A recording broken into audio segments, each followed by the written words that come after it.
This week we have the amazing opportunity to pray over our city, to walk or to drive or to just remember the places where we are around and just to seek God's face for our city. This is a beautiful city. This is an amazing place to live. And even with kind of the mud and the mess of spring, it's still just such a beautiful place.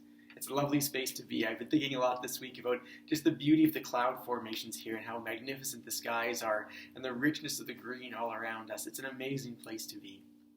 And again, this week we're seeking to be out praying over our different areas, the areas where we live and work, and other parts of the city where we just feel like we want to pray and intercede and just to ask for Jesus' blessing over those spaces.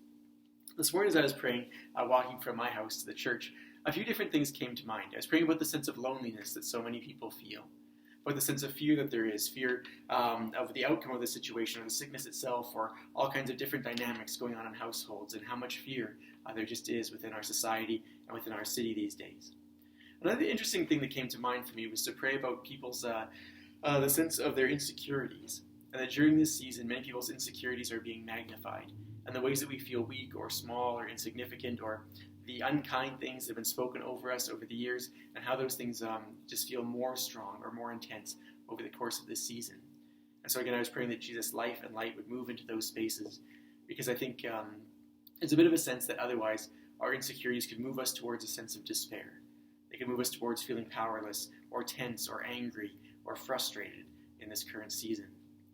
And as I start to get close to the church, my mind obviously sort of naturally turned to us as a church. A couple different things are on my heart. I think during this season, one of the deep cries of my heart is that we would be a people who would passionately pursue Jesus.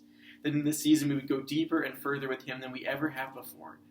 That we would use this season to just propel us into a deeper, more magnificent relationship with him, and that he would continue to draw us closer to himself.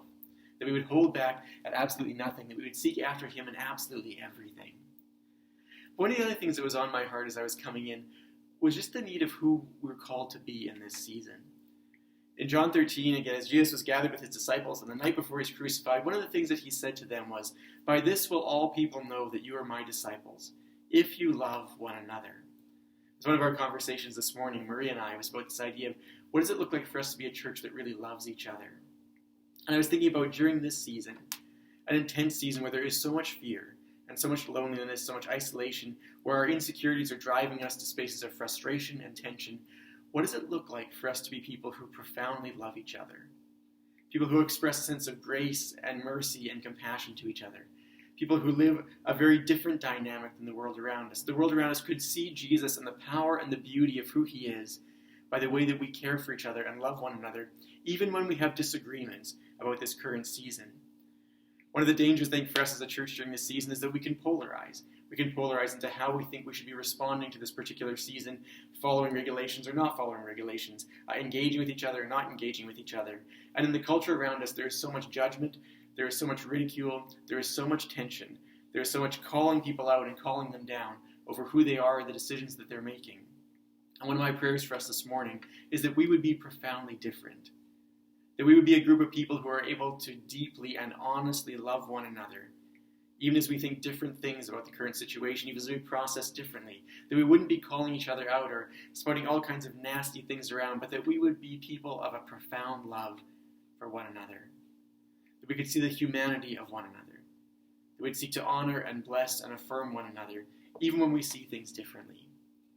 Because I think in this season, for us to be the church that we need to be, for us to really live as Jesus' presence in this community, first of all, we need to be people who dive headlong, pursuing Jesus with everything that we have.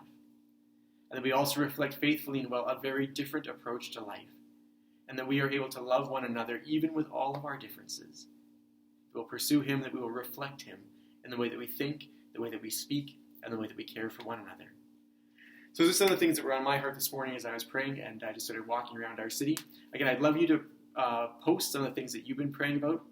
And as you start to pray around the city or your neighborhood or your area, what are some of the things that God's been placing on your heart for the city? Just feel free to post those things below. We'd love to hear from you. Just pray that God will bless and keep you.